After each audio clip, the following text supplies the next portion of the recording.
Big blasting news ఇది. ఈ నెల 18న సినీ నటుడు జూనియర్ ఎన్టీఆర్ పొలిటికల్ ఎంట్రీ ఇస్తున్నారు అంటూ జోరుగా ప్రచారం జరుగుతోంది.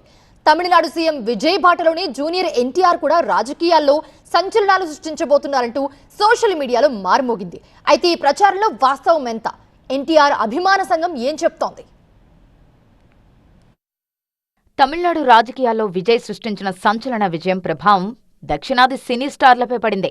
ఇప్పటికే ధనుష్ అభిమానులు సమాజ సేవలో విస్తృతంగా పాల్గొంటున్నారు. దీంతో ధనుష్ కూడా రాజకీయాల్లోకి వస్తారని తమిళనాడులో ప్రచారం జరుగుతోంది.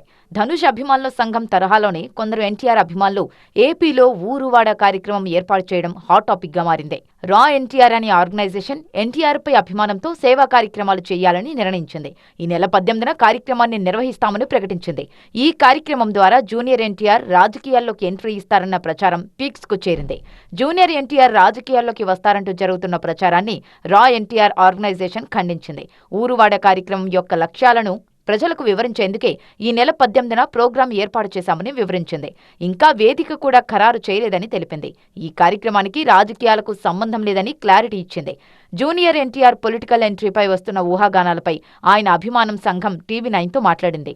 జూనియర్ ఎన్టీఆర్ రాజకీయ అరంగేట్రం చేయడం లేదని కుండబద్దలు కొట్టింది. ఊరువాడ కార్యక్రమం గురించి కూడా ప్రస్తావించింది. కొందరు అభిమానులు జూనియర్ ఎన్టీఆర్ పై ప్రేమతో ఆ ప్రోగ్రాం పెట్టుకున్నట్టు తెలిపింది. అసలు తన అభిమానులు ఊరువాడ కార్యక్రమం పెట్టారన్న విషయం జూనియర్ ఎన్టీఆర్ కు కూడా తెలియదు అని వివరించింది. అసత్య ప్రచారాలను నమ్మొద్దని ప్రజలకు అభిమానులకు సూచించింది. జూనియర్ ఎన్టీఆర్ ఫ్యాన్స్ అసోసియేషన్ కు సంబంధించి అధికారికంగా ఎలాంటి కార్యవర్గం లేదని అభిమాన సంఘం టీవీ9 కు తెలిపింది. ఏ ప్రకటన అయినా కార్యక్రమమైనా స్వయంగా ఎన్టీఆర్ఏ చెబుతారని స్పష్టం చేసింది.